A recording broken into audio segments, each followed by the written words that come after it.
저는 요즘 신학교에서 매주 한 5편 정도의 설교를 듣습니다. 학생들의 설교입니다.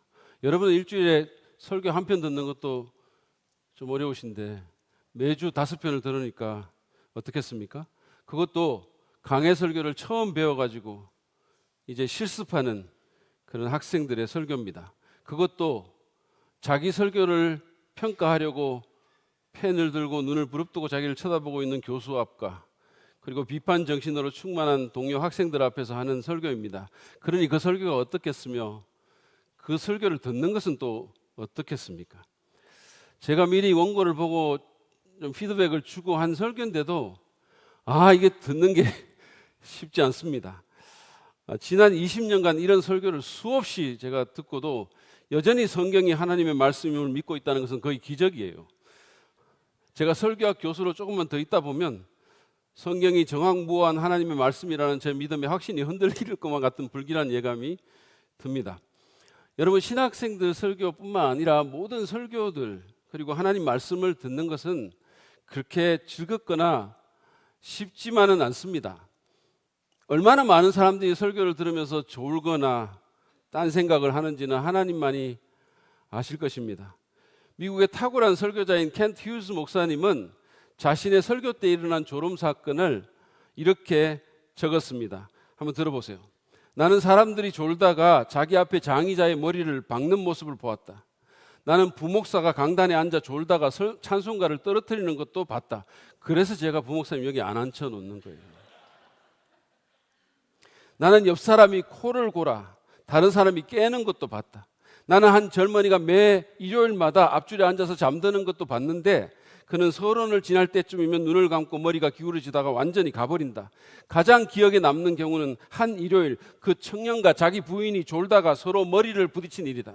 나는 한 장로가 잠에 빠져 있었는데 자기 부인이 손으로 찌르니까 설교 중간에 일어나서 폐 기도를 했다는 얘기도 들었다. 여러분은 설교를 포함한 하나님의 말씀을 어떻게 들으십니까?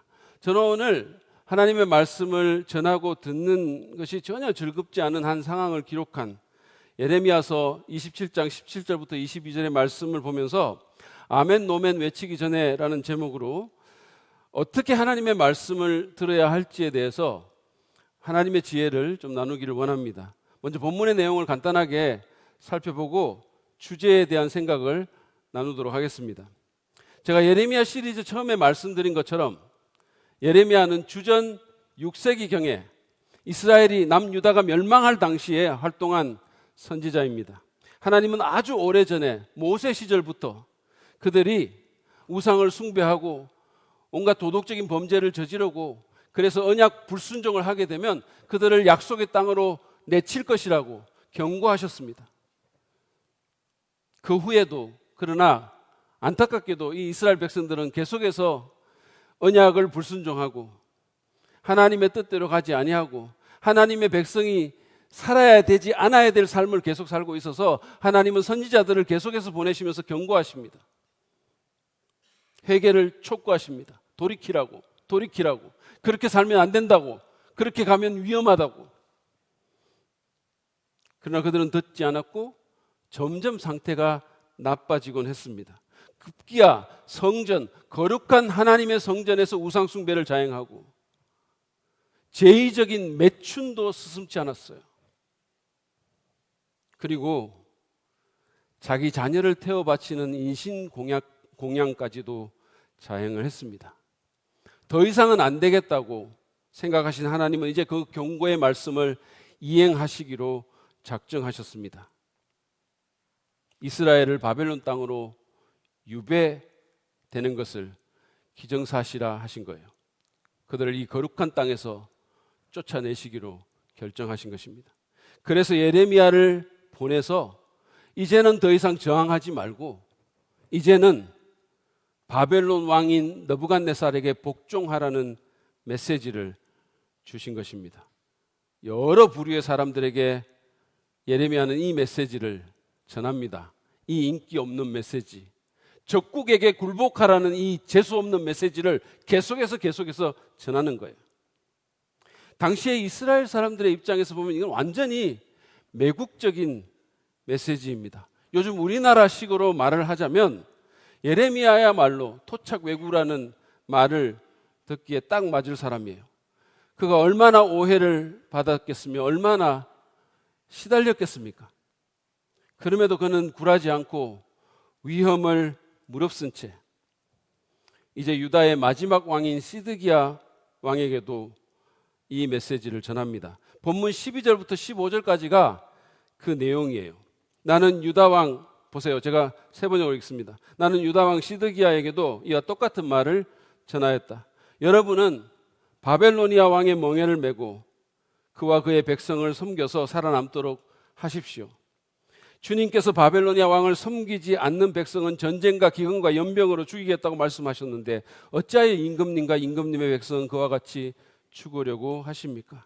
그러므로 여러분에게 바벨로니아 왕을 섬기지 않게 될 것이라고 예언하는 자들의 말을 듣지 마십시오.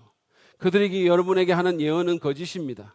주님께서는 이렇게 말씀하셨습니다. 나는 그들을 보내지 않았는데 그들은 거짓으로 내 이름을 팔아 예언한다. 너희가 그 말을 들으면 내가 너희를 쫓아낼 것이며 너희는 그러한 예언자들과 함께 멸망하고 말 것이다 하셨습니다.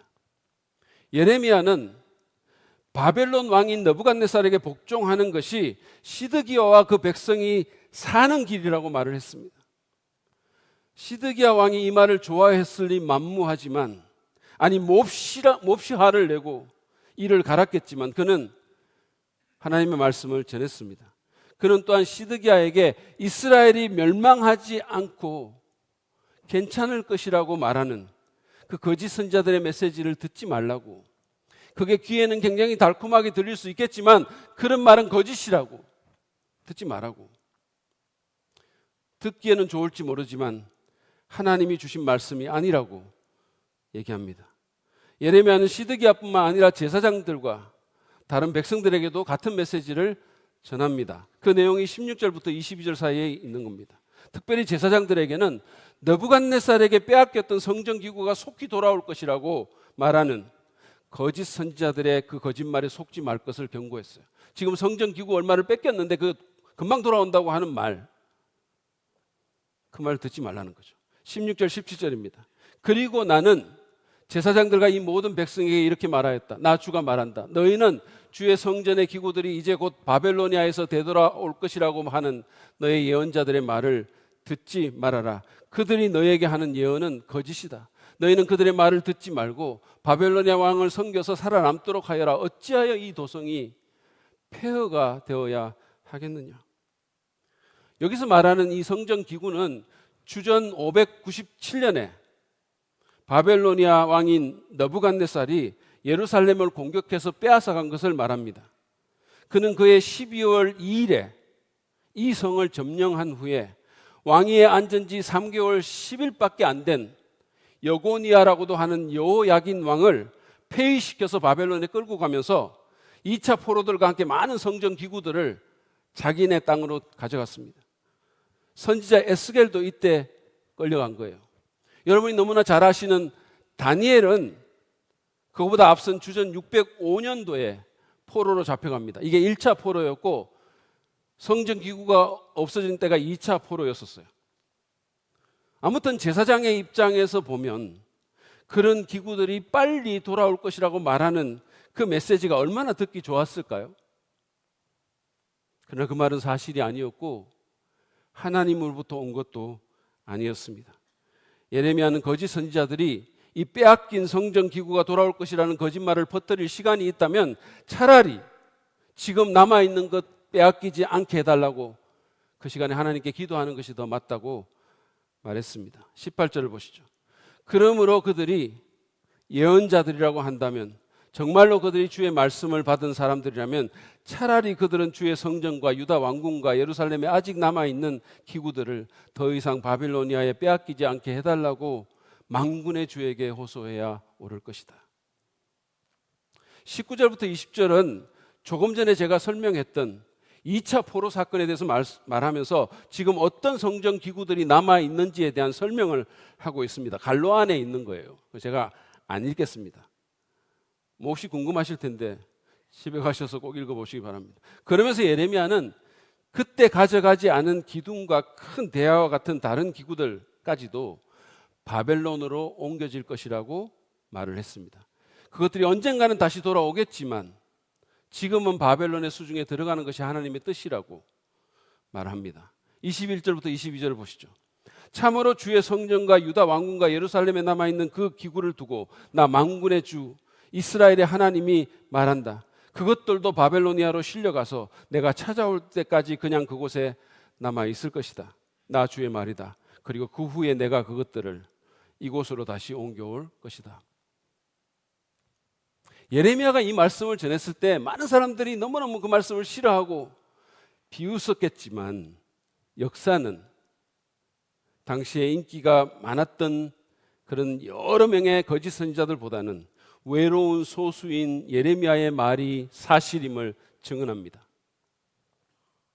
예레미야가 말한 것처럼 주전 586년에 남아있는 모든 성전 기구는 바벨론으로 약탈되어 갔고 바벨론의 신전에 보관되었습니다.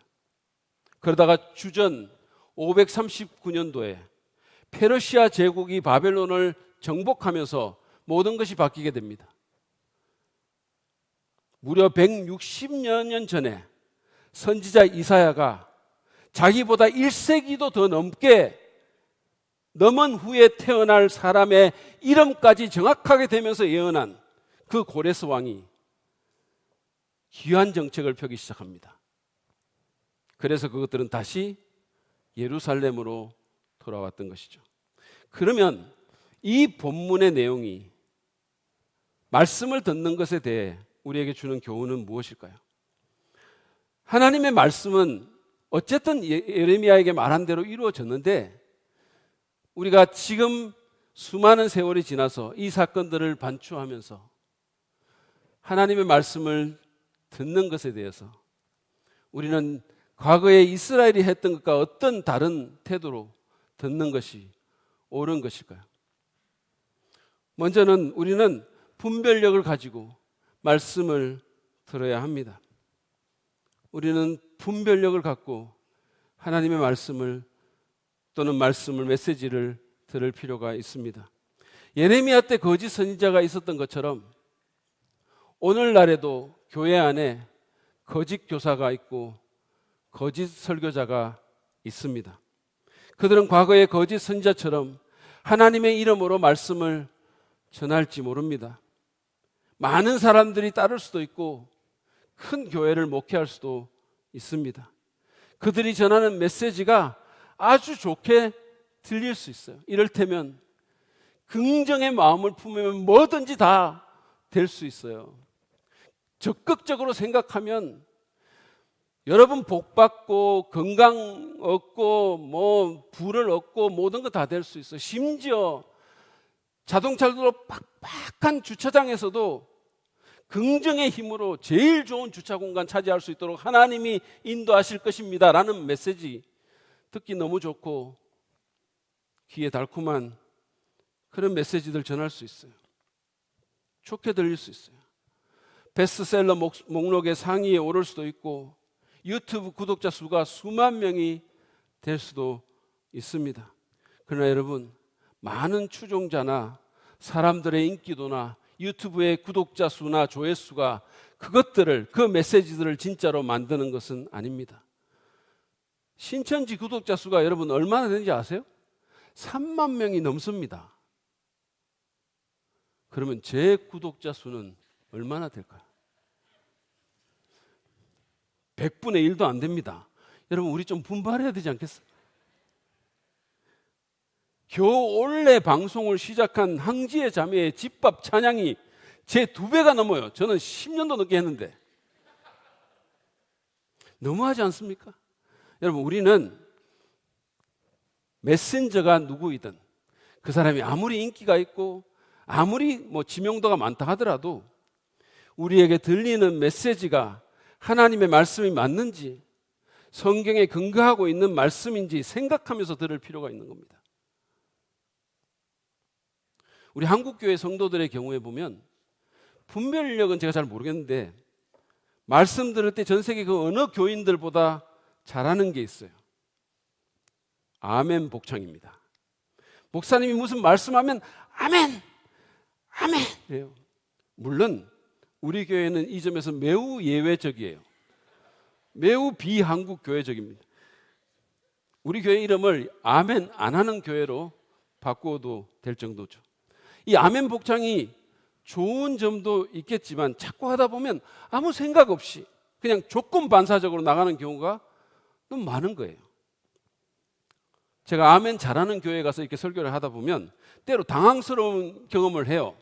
이게 아멘 해야 될 상황이 아닌데 이게 아멘이 터지는 거예요. 말하자면 무슨 가룟 유다가 탐욕에 빠져가지고 예수님을 배반하고 팔았습니다. 아멘 이러는 거예요. 여러분 이게 아멘할 일입니까? 그러니까 아무 생각 없이 들으니까 이런 일이 일어나는 거예요. 제가 여러분에게 아멘 유도를 안 하는 것은 이런 현상을 방지하기 위해서예요. 저는 뭐 할 줄 몰라서 안 하는 줄 압니까? 저도 제가 한마디 하고 나서 여러분에게 아멘? 이러면 여러분 그냥 하셔야지 어떡하겠어요? 제가 해도 막 안 해도 안 하면 또 하는 거예요. 또 하고 또 하면. 그래도 안 하면 아멘 왜 안 하십니까? 아멘 좀 하세요. 이러는 목사님도 계세요. 저도 그거 할 수 있어요. 그래도 안 되면 우리 집사람하고 교역자들 여기 심어놓고 제일 먼저 하도록 유도하고 하면 되죠.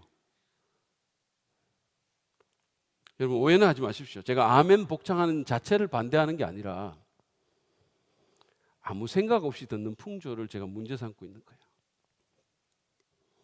우리는 분별력을 가지고 말씀을 잘 들어야 돼요. 이 말씀은 설교 말씀이나 이런 것들을 삐딱하게 들으라는 얘기가 아닙니다. 그런 뜻이 아니에요. 팔짱 쫙 끼고 앉아가지고 오늘 저 목사가 무슨 말 하는지 한번 들어보자. 오늘 30분 안에 끝내는지 한번 보자. 뭐 이런 그런 태도로 들으라는 말씀이 아니에요. 생각하면서 들으라는 말씀이에요. 왜냐하면 교회 강단에서 나오는 말씀이라도 진리와 비진리가 섞여 있을 수 있기 때문이에요. 대한민국에 이단이 왜 이렇게 많은지 아십니까? 이단은 전부 교회 다니는 사람들 공격해서 만드는 거거든요. 왜 그렇게 많은 교인들이 한때 교회 다녔던 사람들이 왜 이단에 그렇게 많이 끌려가겠어요? 아무 생각 없이 듣고 분별력 없이 자꾸만 받아들이니까 한국처럼 이단 잘 되는 나라가 어디 있겠어요? 기독교 복음과 맞지 않는 율법주의, 도덕주의, 신비주의, 기복주의, 혼합주의 이런 것들이 마구 전해질 수 있기 때문입니다. 때로는 교묘하게 전해질 수도 있어요. 아주 교묘하게. 특별히 요즘처럼 인터넷을 통해서 온갖 말씀을 자유롭게 접할 수 있는 이런 환경 가운데서는 더욱더 분별력이 필요한 겁니다. 이번에 저희 교회 이제 정동명 간사가 신학교 목회학 석사 과정을 마치고 이제 졸업을 하면서 학교 채플에서 간증을 했거든요. 근데 자기가 전에는 어떤 말씀이든지 거의 그냥 무조건 받아들이고 은혜 받는 타입이었다 그래요. 그러니까 워낙 착하잖아요. 그러니까 원래부터 마음이 착한 사람들이 있어요. 너무 착한 마음이니까 그냥 받아들인다는 거죠. 그런데 이제는 질문을 하면서 듣게 되었다라고 했어요. 저 말씀이 과연 저런 뜻 맞나? 성경이 과연 그렇게 말씀하고 있나? 이렇게 질문하면서 듣는다는 거예요. 이런 간증이 다른 교회 다니는 신학생에게서 나왔으면 좀 제가 마음이 편했을 텐데 매주마다 제 설교를 듣는 사람이 이런 말을 하니까 좀 부담스럽긴 했어요. 이참에 그냥 다른 교회 보내버릴까 이런 생각이 조금 들었어요. 그래도 여러분 흐뭇했습니다. 왜냐하면 말씀에 대한 성숙한 지각이 생겼고 분별력을 가지게 되었다는 뜻이잖아요. 이런 면에서 사도행전에 나온 베레아 사람들의 경우는 우리에게 몹시 귀감이 됩니다. 사도행전 17장 11절에 기록된 그들은 간절한 마음으로 말씀을 받고 이것이 그러한가 하여 날마다 성경을 상고하였다 그랬습니다. 여러분 이 사람들은 삐딱하지 않았어요. 그들은 간절한 마음으로 말씀을 받았다 그랬어요. 열정적으로 간절하게 말씀에 귀를 기울였어요. 그렇지만 그걸로 끝난 것이 아니라 그들은 스스로 이게 진짜 성경적인지를 살펴봤다는 거예요. 대바울 사도가 하는 말씀이었지만 그럼에도 불구하고 스스로 성경 말씀을 열고 이게 진짜 맞는지 근거가 있는지 상고했다는 거예요. 우리도 그래야 됩니다. 그러기 위해서는 하나님의 말씀을 주의 깊게 읽고 스스로 공부할 수 있어야 돼요. 맨날 남이 떠먹여주는 말씀만 먹는 것이 아니라 자기 스스로 말씀을 먹을 그 정도의 성숙도에 도달하도록 노력해야 된다는 거예요. 기독교 복음의 진수를 제대로 이해해야 됩니다. 여러분, 진짜를 알아야 가짜를 구분할 수 있는 법이에요.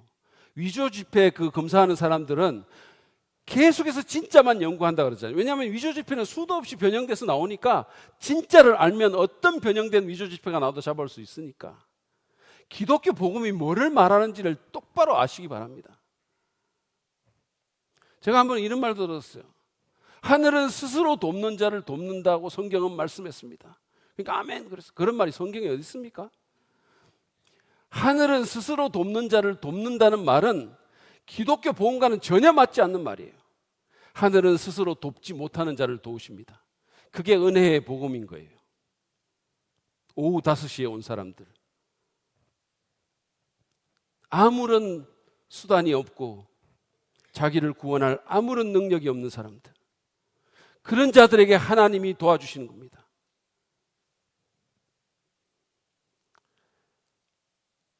무엇보다도 지성의 훈련을 하고 생각하면서 말씀을 들어야 합니다. 생각하면서. 제 말씀도 그래서 생각하면서 들으세요. 제가 되게 이상해질 수 있어요.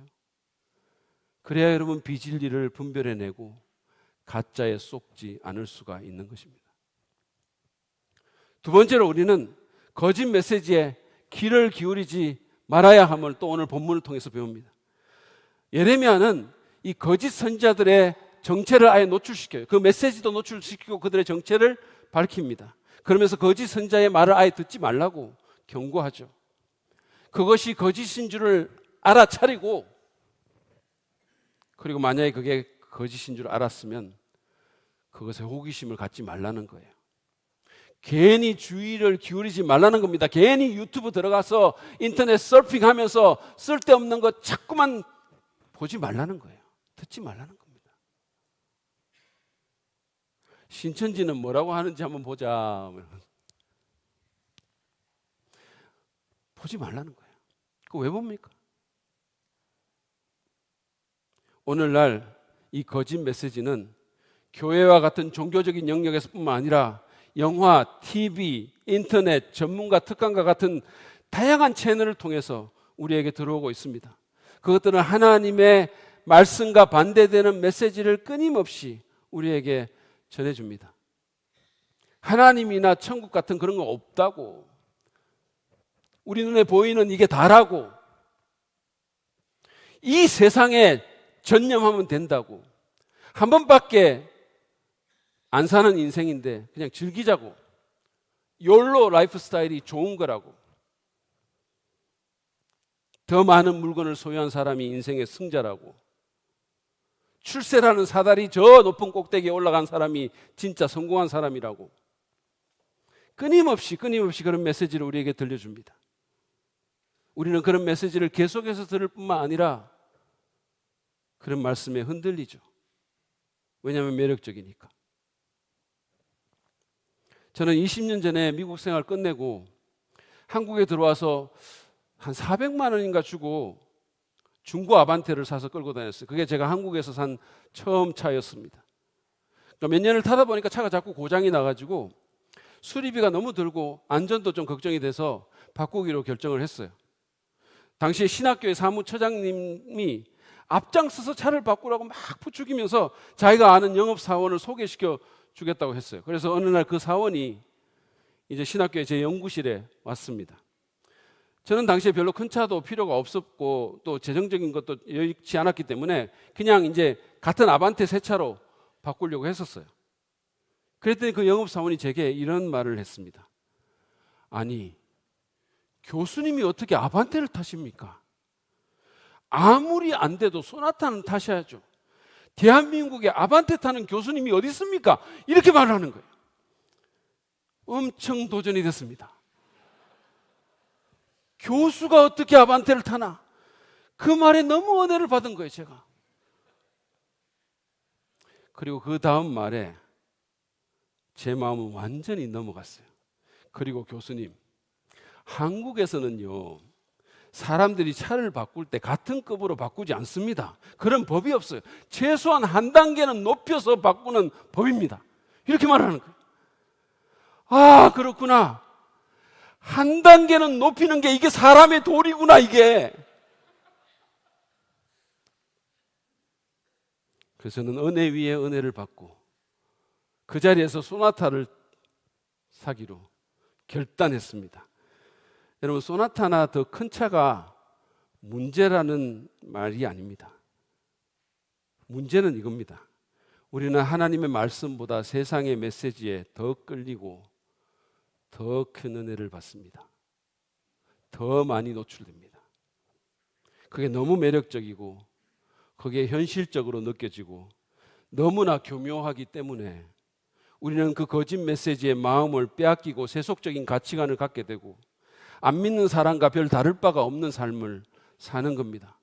경제생활뿐만 아니라 자녀 교육, 인간관계, 부부관계, 직장생활, 윤리생활에 있어서 너무도 자연스럽게 성경보다는 세상의 지침을 따라서 사는 거예요.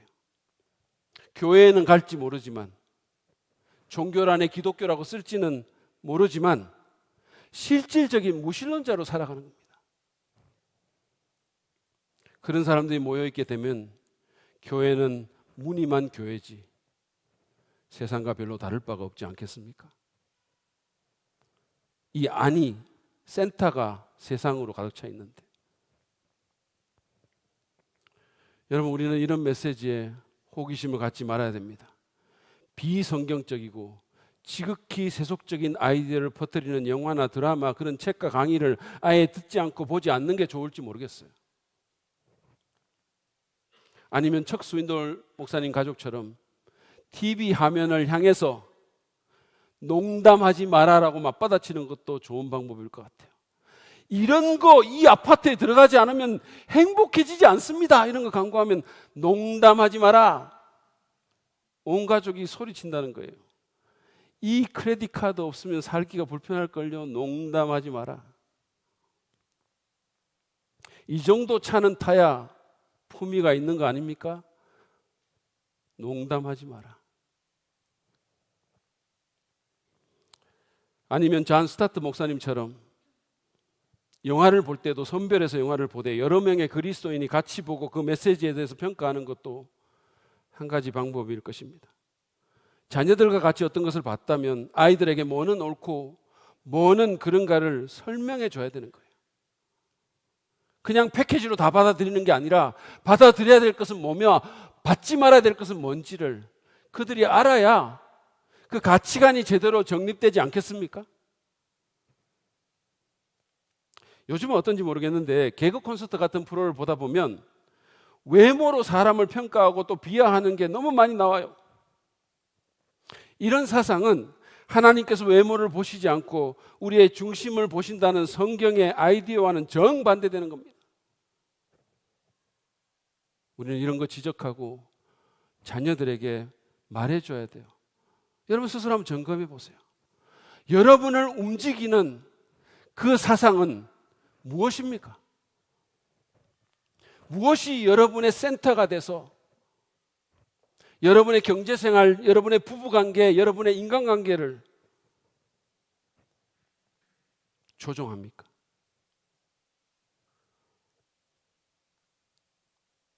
그냥 재미있다고 입 벌린 채 보고 그냥 아무 생각 없이 있지 마십시오. 거부하시길 바랍니다. 거절하셔야 돼요. 우리가 어쩔 수 없이 귀를 닫고 눈을 감고 모든 걸 안 보고 살 수가 없기 때문에 들을 수도 있겠고 볼 수 있겠지만 그러나 정신적으로 저항하셔야 되는 거예요.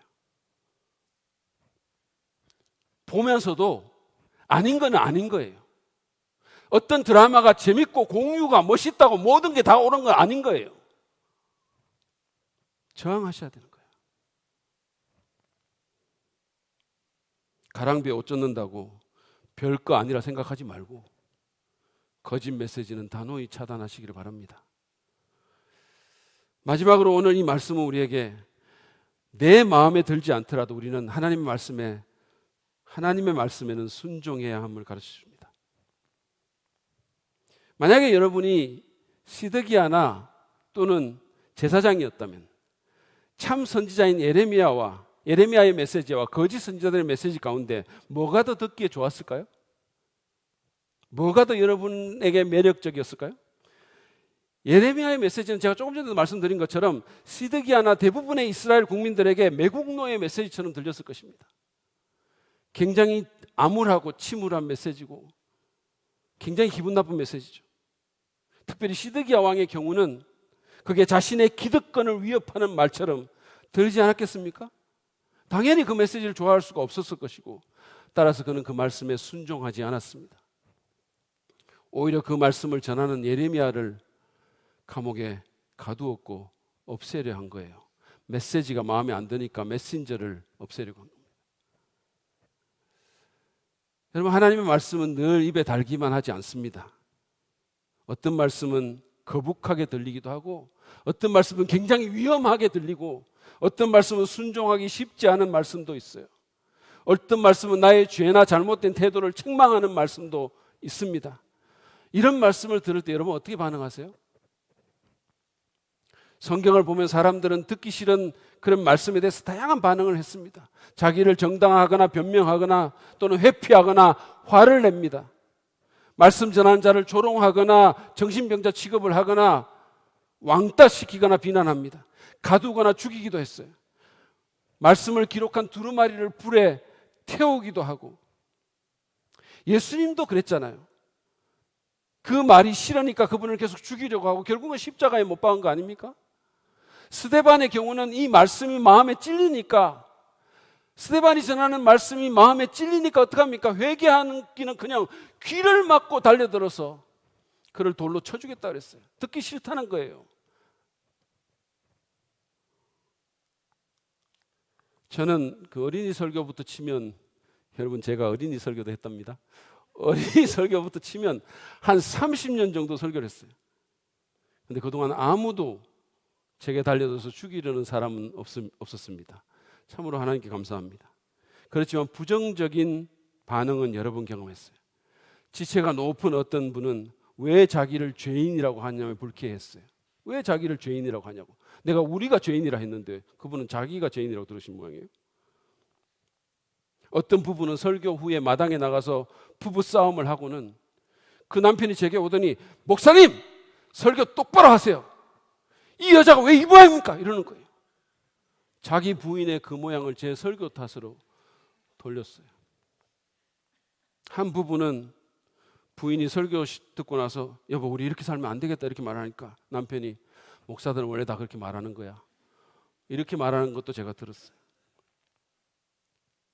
이분은 설교를 목사가 의뢰하는 잔소리 정도로 공자 말씀 정도로 평가절하합니다. 이 외에도 여러 경우가 있었어요. 여러분 어떻습니까? 여러분은 어떻게 반응하세요? 설교를 들을 때나 개인적으로 성경 읽을 때나 우리도 시드기야와 이스라엘 백성처럼 화를 내거나 또는 말씀 전하는 자에 대해서 원망하거나 악한 마음을 품지는 않습니까? 마음의 길을 아예 닫아버리지 않습니까? 불편하니까 그냥 노맨이라고 하면서 말씀을 튕겨내지는 않습니까? 그게 우리의 어떤 자연스러운 반응일 수 있어요. 이해합니다. 저도 그러니까요. 때때로. 그러나 여러분 그래서는 안 됩니다. 그러면 문제가 해결될 수가 없고 그러면 나는 늘 그 자리에 있는 거예요. 늘 그 고질적인 문제를 안고 그 깨기 어려운 습관 가운데 빠져서 늘 그 상태로 머물러 있는 겁니다. 그러면 더 나은 사람으로 변화될 수가 없는 거예요. 말씀을 아무리 들어도 거북하더라도 불편하더라도 찔림이 있더라도 마음에 들지 않더라도 우리는 겸손히 그 말씀에 순종하려고 애를 써야 됩니다. 노맨이라고 말하기 전에 한 번 더 생각하고 마음을 열어야 합니다. 그래야 내가 사는 거예요. 그래야 성장이 일어나고 변화가 일어나고 그럴 때 오히려 하나님의 축복을 경험할 수 있게 되는 겁니다. 다윗 왕은 밧세바와의 범죄 후에 자신의 죄를 지적하는 나단 선지자의 말씀을 듣게 됩니다. 그게 얼마나 불편했을까요? 얼마나 듣기 싫고 얼마나 자존심 상했을까요? 그는 최고의 권력을 가진 일국의 왕이었습니다. 예레미야 시대의 시드기야처럼 선지자를 핍박하고 심지어 죽여버릴 수도 있었어요. 그러나 그는 그 말씀 앞에서 겸손히 자신을 낮추고 순종의 반응을 하며 자기 죄를 회개합니다. 제가 잘못했습니다. 제가 죄인입니다. 제가 망령된 짓을 했습니다. 그것이 그를 살렸고 그 인생의 두 번째 기회를 가져다 준 것입니다. 그것이 다윗을 오늘날 우리가 아는 다윗으로 유지시켜준 결정적인 장면이었던 거예요. 여러분, 분명히 어떤 말씀들은 불편하죠. 죄된 습관이나 잘못된 관계를 정리하라는 말씀, 내게 잘못한 누군가를 용서하라는 말씀, 교만하고 부정적인 태도를 바꾸라는 말씀, 하나님께 관대히 물질을 드리고 이웃과 나누라는 말씀, 다 불편하고 부담스럽고 마음에 안 들고 어려울 수 있습니다. 그러나 그럼에도 불구하고 겸손히 그 말씀에 반응하고 순종하면 그것이 내 믿음을 한 단계 더 성장시키고 내 삶에 대한 하나님의 축복을 경험할 수 있게 만들 겁니다. 그것이 내 고질적인 문제를 조금씩 해결하게 만들어주고 오랜 나의 못된 습관들을 고치는 계기가 되게 할 것입니다. 예수 안 믿는 분들의 경우도 마찬가지예요. 우리 가운데 혹시 아직 예수님 안 믿는 분들, 교회에는 나오지만 교회에는 오랫동안 다녔을지 모르지만 아직 예수 안 믿는 분의 경우도 마찬가지예요. 모든 사람이 심판 아래에 있는 죄인이고 예수님만이 구원의 길이라는 말씀이 불편하고 못마땅할 수 있어요. 인간의 행위로는 아무것도 할 수 없다는 말이 기분 나쁠 수 있어요. 오직 하나님의 은혜로만 구원받을 수 있고 계속해서 하나님 사랑을 거절하고 계속해서 믿지 않으면 결국은 자기가 원하는 대로 하나님과 영원히 분리된 삶을 지옥에서 보내게 될 거라는 말이 굉장히 불편할 수 있어요. 그러나 그럼에도 불구하고 그 불편한 진실을 받아들일 때 우리는 하나님의 은혜로 인한 죄의 완전한 용서와 영원한 생명이라는 굿뉴스를, 최고의 굿뉴스를 경험할 수 있게 되는 것입니다. 우리는 오늘 어떻게 말씀을 들어야 할지에 대해서 좀 생각해 봤어요. 기독교인이 아니라 하더라도 좋은 말씀을 경청하는 것의 중요성은 다들 인정합니다. 그렇죠? 일반적인 좋은 말씀도 우리 삶에 미치는 영향이 만만찮거늘 하나님의 말씀은 어떠하겠습니까? 하물며 그 말씀을 잘 듣는 것이 우리의 삶과 신앙에 얼마나 중요하겠습니까? 여러분, 예수님도 말씀하시지 않으셨나요? 그분은 씨 뿌리는 비유에서 말씀을 열린 마음으로 착한 마음으로 듣고 그 말씀을 굳게 붙들면 30배, 60배, 100배의 열매를 맺는다고 했습니다. 열매 맺는 삶을 살기를 원하십니까? 정말로 내 인생이 좀 풍성해졌으면 좋겠다고 그렇게 생각하세요? 그것은 말씀을 듣는 태도와 직결되어 있음을 우리는 깊이 인식해야 합니다. 기억하십시오. 그냥 별 생각 없이 또는 감성적으로 아멘 노멘 외치기 전에 분별력을 가지고 말씀을 들으십시다. 거짓 메시지는 가능한 한 아예 차단하고 안 되면 저항하십시오. 그리고 불편하더라도 마음에 들지 않더라도 하나님의 말씀이라면 순종하려고 노력합시다.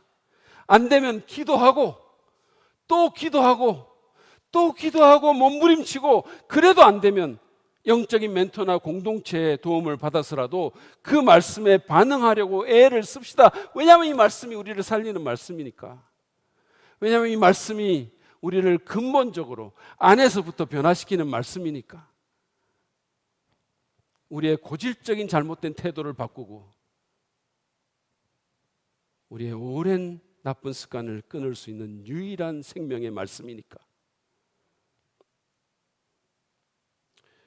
하나님의 말씀을 잘 들으십시다. 그럴 때 우리의 삶이 바뀌고 믿음이 자라게 됩니다. 그럴 때 하나님의 역사를 경험하게 되고 열매를 맺게 됩니다. 그럴 때 우리 교회도 더 교회다운 교회가 되고 우리가 늘 말하는 모토처럼 더 예수 닮은 교회가 되고 더 성숙한 교회로 발돋움하게 될 것입니다. 그런 축복이 여러분과 여러분의 가정과 우리 모두에게 있기를 간절히 바랍니다.